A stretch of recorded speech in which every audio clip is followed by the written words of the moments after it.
President Bray, this may take just over 3 minutes, so I'm requesting that I don't get stopped in the process, because I have to get to the end of it, if that can be possible tonight. Well, you're 10 seconds or so over, but all right, keep it 3 minutes or talk fast.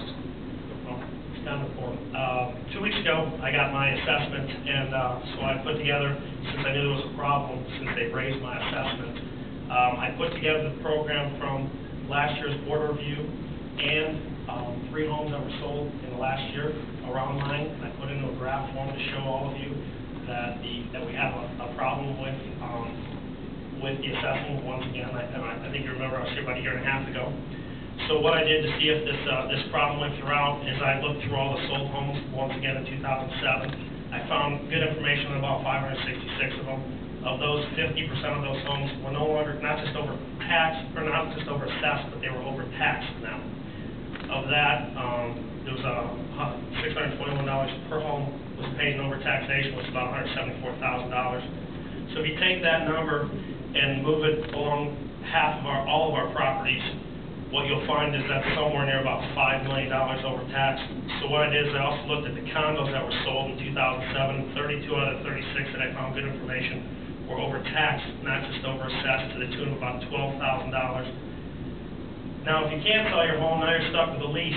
So I took the first 100 leases I found that immediately uncaps it. We go in homestead to non-homestead. Best case scenario in Rochester Hills, your mills go from 30 to 48, and I use the Rochester School District, not the Avondale School District.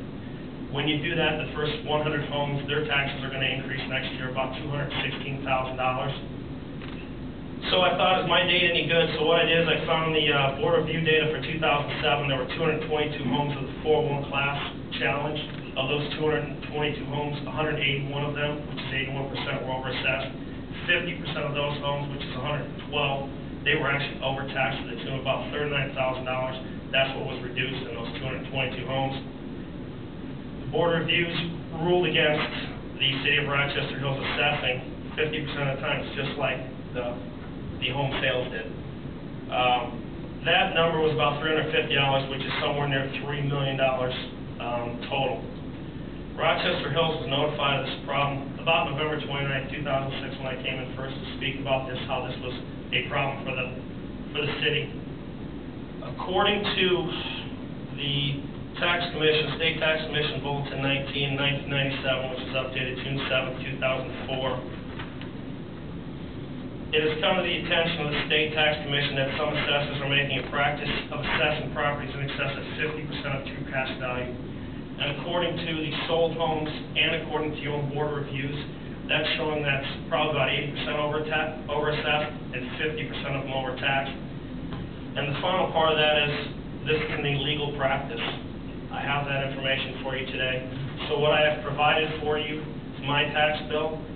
I provided for you 4 homes that were sold that are exactly like mine, including pictures, square footage.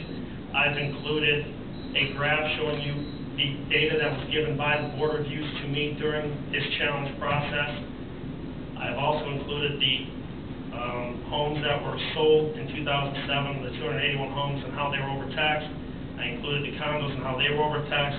I included the lease implications, and I included also the challenged property IDs and the date that they were challenged. And I included the law that was being broken. Okay, thank you. You're going to submit that to us? Yeah. Okay, thank you.